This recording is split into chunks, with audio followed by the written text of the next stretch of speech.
बिस्मिल्लाहिर्रहमानिर्रहीम। Dear students, अस्सलाम वालेकुम। आई होप कि आप सब बिल्कुल ठीक होंगे। आज हम शुरू करेंगे चैप्टर नंबर 2 जिसका नाम है थ्योरी ऑफ क्वाड्रेटिक इक्वेशन। इसमें सबसे पहले हमारे पास है डिस्क्रिमिनेंट। तो डिस्क्रिमिनेंट क्या होता है? ये आपके पास इक्वल होता है b² - 4ac के। डिस्क्रिमिनेंट से मुतालिक आपने ये बात याद रखनी है कि nature of the roots of a quadratic equation depend on discriminant. यानी जो क्वाड्रेटिक इक्वेशन के रूट्स होते हैं वो किस पे डिपेंड करते हैं? वो डिस्क्रिमिनेंट पे डिपेंड करते हैं। इसका मतलब ये है कि जो उनकी वैल्यूज़ आएगी वो इस पे डिपेंड करेगी। डिस्क्रिमिनेंट की वजह से ही रूट्स या तो रैशनल होते हैं या इरेशनल या कॉम्प्लेक्स नंबर होते हैं। और रूट से मुराद ये है कि एक्स की वो वैल्यूज़ जो तब आती हैं जब हम एक क्वाड्रेटिक इक्वेशन को सॉल्व करते हैं। यानी जब हम क्वाड्रेटिक इक्वेशन सॉल्व करते हैं तो एंड पे जो आंसर्स आते हैं एक्स की फॉर्म में वो असल में क्वाड्रेटिक इक्वेशन के रूट्स होते हैं। अब वो रूट्स किस तरह के होंगे? वो रैशनल हैं, इरेशनल या कॉम्प्लेक्स नंबर हैं। वो किस पे डिपेंड करते हैं? डिस्क्रिमिनेंट पे। और डिस्क्रिमिनेंट के ज़रिए हम ये पता लगा सकते हैं कि वो रूट किस तरह के हैं। अब यहाँ पे ये 4 कंडीशंस हैं डिस्क्रिमिनेंट की, जिसके ज़रिए हम ये पता लगा सकते हैं कि जो क्वाड्रेटिक इक्वेशन के रूट्स आने हैं वो किस तरह के होंगे। फर्स्ट कंडीशन है इफ़ b² - 4ac, यानी जो कि डिस्क्रिमिनेंट है, अगर ये 0 से बड़ा आ रहा हो और साथ ये भी कि परफेक्ट स्क्वायर हो। परफेक्ट स्क्वायर से मुराद जैसे आप 9 कह लें क्योंकि 9 का स्क्वायर पॉसिबल है, आप 16 कह लें 16 का स्क्वायर पॉसिबल है। ये वैल्यूज़ जैसे 9 हो गया या 16 हो गया, ये परफेक्ट स्क्वायर है, मतलब कि इनका स्क्वायर पॉसिबल है, इसलिए इनको परफेक्ट स्क्वायर कहते हैं। यानी अगर b² - 4ac की वैल्यू 0 से बड़ी हो और साथ वो वैल्यू जो परफेक्ट स्क्वायर भी हो, तो उस केस में हमारे पास उस इक्वेशन के रूट्स जो होंगे वो रैशनल और अनइक्वल होंगे। तो ये आपने बात याद रखनी है। और रैशनल को हम रियल भी कह सकते हैं, यानी रूट्स हमारे पास रैशनल और अनइक्वल होंगे। ये थी फर्स्ट कंडीशन। अब सेकंड कंडीशन है अगर b² - 4ac 0 से बड़ा है लेकिन परफेक्ट स्क्वायर नहीं है, तो उस केस में रूट्स हमारे पास इरेशनल और अनइक्वल होंगे। नेक्स्ट थर्ड कंडीशन कि अगर b² - 4ac 0 के इक्वल है, तो इस केस में रूट्स रैशनल होंगे और इक्वल होंगे। ये थी थर्ड कंडीशन। अब फोर्थ कंडीशन है कि अगर b² - 4ac 0 से छोटा है यानी लेस है, तो उस केस में रूट्स इमेजिनरी होंगे। इमेजिनरी से मुराद ये कि यानी कि वो कॉम्प्लेक्स नंबर होंगे और स्क्वायर रूट के बीच में जो वैल्यू आ रही होगी उसके साथ माइनस आ रहा होगा, तो उसको हम कहते हैं इमेजिनरी या कॉम्प्लेक्स कॉन्जुगेट्स। अब हम आ जाते हैं एक्सरसाइज 2.1 पे और इसका फर्स्ट क्वेश्चन, इसमें आपने डिस्क्रिमिनेंट फाइंड करना है। तो फर्स्ट पार्ट है 2x² + 3x - 1 = 0। इसमें आपको क्वाड्रेटिक इक्वेशन दी हुई है और आपने डिस्क्रिमिनेंट फाइंड करना है। तो यहाँ पे a 2 के इक्वल, b 3 के इक्वल और c - 1 के इक्वल। फार्मूला हमारे पास होता है डिस्क्रिमिनेंट का b² - 4ac, तो b की जगह भी b की वैल्यू आ जाएगी जो कि 3 है, -4 इंटू यहाँ पे a जो कि 2 के इक्वल है और c - 1 के इक्वल है।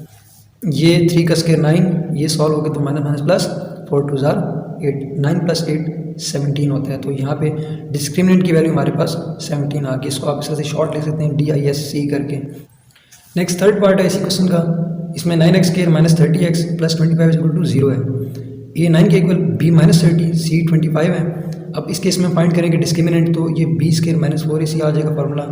यहाँ पे b की वैल्यू और 7² - 4 इंटू a की वैल्यू जो कि 9 है, c 25 है।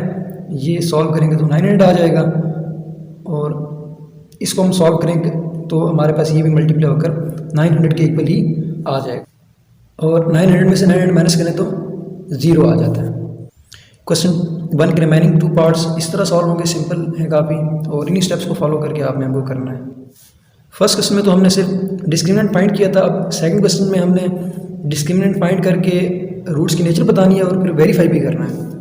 यहाँ क्वेश्चन 2 का पार्ट सेकंड है जो कि है 2x² + 3x + 7 = 0, a = 2, b = 3, c = 7। अब यहाँ पे फार्मूला आ जाएगा डिस्क्रिमिनेंट का जो कि b² - 4ac है। यहाँ पे 3, b की वैल्यू -7² है, -4 इंटू 2 और c की वैल्यू 7। तो ये सॉल्व होगा यहाँ पे 9 और ये सॉल्व होगा तो ये -56 आ जाएगी। इसको हम सॉल्व करेंगे तो यहाँ पे 9 - 56 - 47। अब आपको नज़र आ रहा है यहाँ पे कि जो डिस्क्रिमिनेंट है वो 0 से लेस है, छोटा है, क्योंकि ये -47 है तो -47 0 से छोटा होता है। तो हमने जो कंडीशन पढ़ी थी कि जब डिस्क्रिमिनेंट 0 से छोटा हो तो उस केस में रूट्स जो होते हैं वो इमेजिनरी होते हैं, यानी कॉम्प्लेक्स कॉन्जुगेट्स होते हैं। इसको हम वेरीफाई भी कर लेते हैं कि वो जो रूट्स आने हैं बाकी वो इमेजिनरी हैं या नहीं। वेरिफिकेशन के लिए आप लिखेंगे यहाँ पे क्वाड्रेटिक फार्मूला, और जो बी की जो ए बी और सी की वैल्यू थी जो ऊपर आई थी हमारे पास, उनको हम यहाँ पे पुट करेंगे। बी हमारे पास 3 था, यहाँ भी 3 आ जाएगा, -4 इंटू ए की वैल्यू 2 थी, सी 7 और यहाँ पे 2 इंटू ए की जगह पे 2 आ जाएगा। सॉल्व करेंगे इसको हम तो -3 प्लस माइनस स्क्वायर रूट 9 और माइनस ये सॉल्व होकर 56 आ जाएगा और ये 4 हो जाएगा नीचे। इसको हम सॉल्व करेंगे तो ये -3 प्लस माइनस और ये स्क्वायर रूट 9 माइनस 56 -47 और नीचे 4 आ रहा है। अब यहाँ पे आपको नजर आ रहा है कि जो ये वैल्यू है स्क्वायर रूट के बीच में, इसके साथ माइनस आ रहा है, तो अगर स्क्वायर रूट के बीच में माइनस आ जाए तो फिर उस केस में वो आपकी वैल्यू जो है वो इमेजिनरी होती है, यानी इसको हम कॉम्प्लेक्स नंबर कहते हैं या कॉम्प्लेक्स कॉन्जुगेट कह लें। तो इस तरह से ये वेरीफाई हो रहा है कि जो रूट्स हमारे आए हैं वो इमेजिनरी हैं। नेक्स्ट क्वेश्चन 2 का पार्ट 4 है। इसमें गिवन है आपको 3x² plus 7x minus 13 is equal to 0। a3 की equal b is equal to 7 है और c इज इक्वल टू -13। अब फॉर्मूला लगा लेंगे हम, तो यहाँ पर ये b की वैल्यू, यहाँ पे a और c की वैल्यू, ये सॉल्व हो गया 49 और यहाँ पे ये माइनस माइनस प्लस, ये सॉल्व हो गया 156। इसको हम सॉल्व करेंगे तो दोनों ही आपस में प्लस हो जाएंगे, तो यहाँ पे 205 आ जाएगा। अब इस केस में आपको नज़र आ रहा है कि जो डिस्क्रिमिनेंट है वो 0 से ग्रेटर है, जो कि 205 है, और फिर ये भी कि नॉट परफेक्ट स्क्वायर, की परफेक्ट स्क्वायर नहीं है, ये इसका स्क्वायर पॉसिबल नहीं है। तो इस केस में हमारे पास जो कंडीशन थी, उस केस में फिर रूट्स जो होते हैं वो इरेशनल होते हैं और अनइक्वल होते हैं। अब हम इसकी वेरिफिकेशन कर लेंगे कि बाकी जो रूट्स आएंगे वो इरेशनल हैं या नहीं। तो यहाँ पे आ जाएगा फार्मूला। अब जहाँ पे डी है वहाँ बी की वैल्यू और जहाँ पे ए और सी वहाँ पे उनकी वैल्यू आ जाएंगी। इसको हम सॉल्व करेंगे फिर ये, तो यहाँ 49, ये माइनस में प्लस, यहाँ 156, ये 6 और -7 प्लस माइनस, यहाँ पे आप ये सॉल्व हो गए तो स्क्वायर रूट 205 आ जाएगा और नीचे 6। ये सॉल्व होके आ जाएगा हमारे पास -7 प्लस माइनस स्क्वायर रूट 205/6। अब ये जो नंबर है आपका ये इरेशनल है, और इरेशनल किस तरह से है, जैसे आपको पता है कि इरेशनल नंबर वो होते हैं जो कि फ्रैक्शन फॉर्म में जिनको नहीं लिखा जा सकता, और रैशनल नंबर वो होते हैं जो कि फ्रैक्शन फॉर्म में जिनको लिखा जा सकता है। अब यहाँ पे अगर आप देखें तो ये बज़ाहिर तो आपको नज़र आ रहा है कि ये फ्रैक्शन फॉर्म में है, यानी बाई की फॉर्म है, ऊपर भी वैल्यू है और यानी न्यूमरेटर में भी वैल्यू है और डिनोमिनेटर में भी वैल्यू है, लेकिन ये बज़ाहिर आपको फ्रैक्शन फॉर्म में नज़र आ रहा है। लेकिन अगर इसको हम सॉल्व करते हैं तो सॉल्व करके हमारे पास जो ये पूरी की पूरी वैल्यू आएगी, इसकी जो 2 वैल्यूज़ आएंगी, वो दोनों वैल्यूज़ जो होंगी वो नॉन रिकरिंग और नॉन टर्मिनेटिंग होगी। तो आपने जैसे कि चैप्टर जो 9th क्लास में चैप्टर 2 में पढ़ा था कि जो नॉन टर्मिनेटिंग और नॉन रिकरिंग नंबर्स होते हैं वो इरेशनल नंबर होते हैं। तो इसलिए इसको हम क्या कह रहे हैं, इसको हम इरेशनल नंबर कह रहे हैं। तो इस तरह से आपके पास यहाँ पर जो रूट्स आ रहे हैं ये इरेशनल होंगे और अनइक्वल होंगे। क्वेश्चन 2 के रिमेनिंग पार्ट्स भी इस तरह सॉल्व होंगे और वो भी आपने उससे कोशिश करनी है, इंशाल्लाह वो आपसे हो जाएंगे। नेक्स्ट क्वेश्चन 3, इसमें आपने k की वैल्यू फाइंड करनी है। आपको एक्सप्रेशन गिवन है k² plus 2 into k plus 1 into x plus 4। अब इसको भी आप सॉल्व करेंगे इसी तरह से। a हमारे पास k² के इक्वल है, b जो है वो 2 इंटू k प्लस 1 और c 4 के इक्वल है, और डिस्क्रिमिनेंट हमारे पास उस तरह से b² माइनस 4ac। यहाँ पे b की वैल्यू -4 इंटू यहाँ पे a की वैल्यू k² और यहाँ पे c। इसको हम सॉल्व करेंगे तो ये स्क्वायर दोनों के लिए है, ये स्क्वायर 2 के लिए भी है और स्क्वायर इस वैल्यू के लिए भी है। तो जब ये इस पे अप्लाई होगा 2 पे, तो ये 2 का स्क्वायर 4 होता है, और k प्लस 1 का स्क्वायर यहाँ पे फार्मूला खोलेगा a प्लस बी होल का स्क्वायर का, तो ये k² प्लस 2k प्लस 1 आ जाएगा, और यहाँ पे ये 4 इंटू 4 16 होता है, तो -16k² आ जाएगा।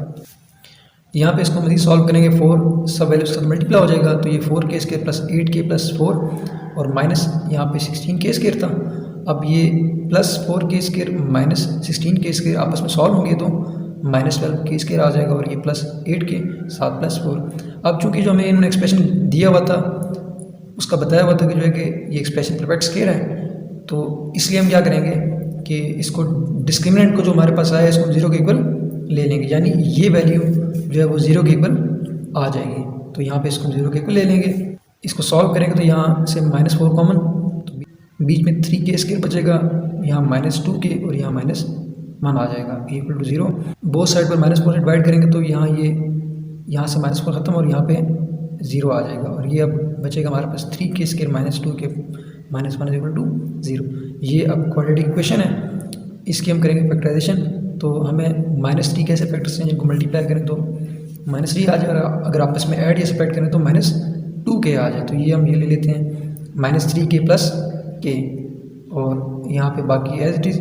उसके बाद अब इन दोनों में से 3k कॉमन तो k-1, और यहाँ से 1 कॉमन प्लस का तो k-1 आ जाएगा, और आगे इक्वल टू 0 है। और इस तरह से सॉल्व होकर हमारे पास ये, अब इनमें से हमने k-1 कॉमन लिया है तो ये बचेगा यहाँ पे 3k plus 1 is equal to 0। दोनों वैल्यूज़ को हमने 0 के इक्वल ले लिए हैं, ये भी 0 के इक्वल, ये भी 0 के इक्वल। यहाँ पे k इज इक्वल टू 1, और इसको हम सॉल्व करेंगे 3k यहाँ से 1 शिफ्ट होगी इधर -1 हो जाएगा, और 3 को हमें डिवाइड करवा देंगे, या बोथ साइड पे 3 से डिवाइड कर दें आप, तो k इज इक्वल टू आ जाएगा -1/3। हमारे पास k की वैल्यूज आ जाएंगी k इज इक्वल टू 1 और k इज इक्वल टू -1/3।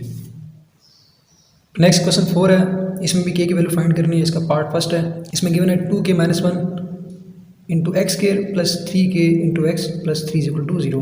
यहाँ पे a 2k-1 के इक्वल, b 3k के इक्वल और c 3 के बराबर। अब हम लिख लेते हैं यहाँ पे discriminant is equal to b square minus 4ac, यहाँ पे b की वैल्यू, और उसके बाद फिर माइनस यहाँ पे a और यहाँ पे c की वैल्यू। इसको सॉल्व करेंगे हम तो 9k स्क्वायर और माइनस यहाँ पे ये आ जाएगा, ये इसको मल्टीप्लाई करेंगे तो ये 4 3 12 होता है, और साथ ही 2k-1।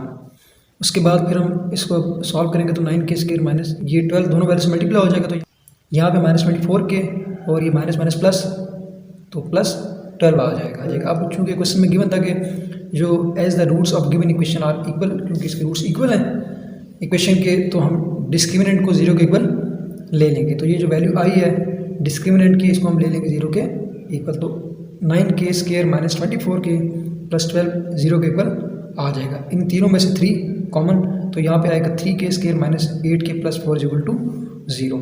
बोथ साइड पर 3 से डिवाइड करवाएं तो यहाँ पे 3 कैंसिल हो जाएगा यहाँ पे, और यहाँ पे 0/3 0 ही होगा, और ये इक्वेशन आ जाएगी 3k square minus 8k plus 4 is equal to 0। ये क्वाड्रेटिक इक्वेशन है और इसकी फैक्टराइजेशन पॉसिबल है। तो 4 को 3 से मल्टीप्लाई करें तो 12 आता है। 12 के ऐसे फैक्टर्स जिनको मल्टीप्लाई करें तो 12 आ जाए, और आपस में ऐड या सब्ट्रैक्ट करें तो -8, तो वो फैक्टर्स होते हैं -6 और -2।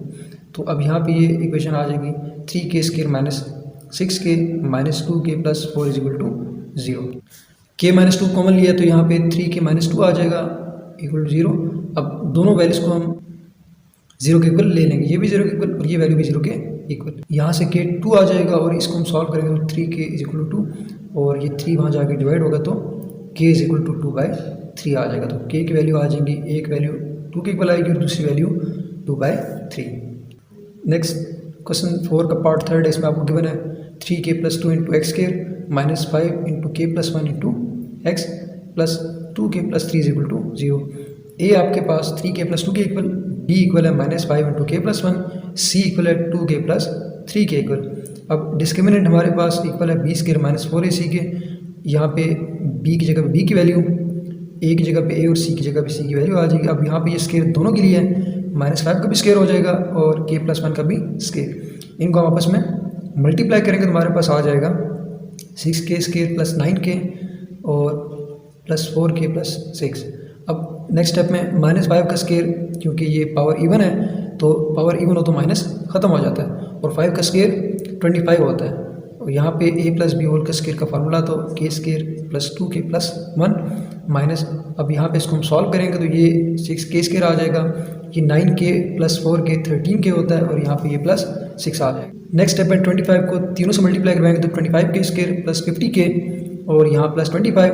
अब यहाँ पर 4 को इन वैल्यू से मल्टीप्लाई करवाएंगे तो यहाँ -24k स्क्वायर, और 4 को 13 से करेंगे तो -52 आ जाएगा, क्योंकि बाहर माइनस था, माइनस प्लस माइनस, और नेक्स्ट फिर माइनस प्लस माइनस आएगा यहाँ पे, तो 6 4 24। अब k स्क्वायर वाले एक साथ आ जाएंगे, k वाले एक साथ और विदाउट k वाले एक साथ आ जाएंगे, तो 25k square minus 24k square, k square होता है क्योंकि ये प्लस का माइनस का, तो 25 में से 24 निकालें माइनस करें तो 1k स्क्वायर, 50k प्लस का और -52k माइनस का, तो इनको सॉल्व करेंगे तो -2k आ जाएगा। यहाँ पे +24 और माइनस, यहाँ पे +25 -24 सॉल्व करेंगे तो ये +1 आ जाएगा। अब इसको हम देख लेते हैं, ये हमारे पास अब क्वाड्रेटिक इक्वेशन है, फैक्टराइजेशन पॉसिबल है, तो हमें 1 के फैक्टर चाहिए जिनको हम मल्टीप्लाई करें तो 1 आ जाए, और आपस में ऐड या सब्ट्रैक्ट करें तो 2 आ जाए, तो वो बनते हैं -1k। तो ये हो जाएगा हमारे पास k स्क्वायर माइनस के प्लस 1। अब यहाँ से k कॉमन, तो बीच में k-1 आ जाएगा, और यहाँ से -1 कॉमन लेंगे तो यहाँ से k-1 आ k-1 कॉमन लेंगे तो यहाँ भी k-1 आ जाएगा। तो ये k-1 इंटू k-1 का स्केयर आ जाएगा। डिस्क्रिमिनेंट k-1 के स्केयर के इक्वल आ रहा है। अब चूँकि रूट्स जो हैं वो इक्वल हैं, तो हम डिस्क्रिमिनेंट को 0 के इक्वल ले लेंगे, तो ये k-1 होल का स्केयर 0 के इक्वल आ जाएगा। और इसको सॉल्व करने के लिए बोथ साइड पे स्केयर रूट लेंगे हम, तो यहाँ पे इस पर भी स्केयर रूट आ जाएगा, यहाँ पर भी स्केयर रूट आ जाएगा। अब यहाँ पे स्केयर रूट और स्केयर कैंसिल होंगे तो k-1 और 0 का स्केयर रूट 0 ही होता है, और यहाँ से जब 1 को वहाँ शिफ्ट करेंगे तो प्लस होगा, तो k=1, ये आपके पास k की वैल्यू आ जाएगी। इसी के साथ मुझे इजाज़त दीजिए, अपना बहुत सारा ख्याल रखिएगा, मुझे अपनी दुआ में याद रखिएगा। मिलते हैं नेक्स्ट वीडियो में, तब तक के लिए अल्लाह हाफिज़।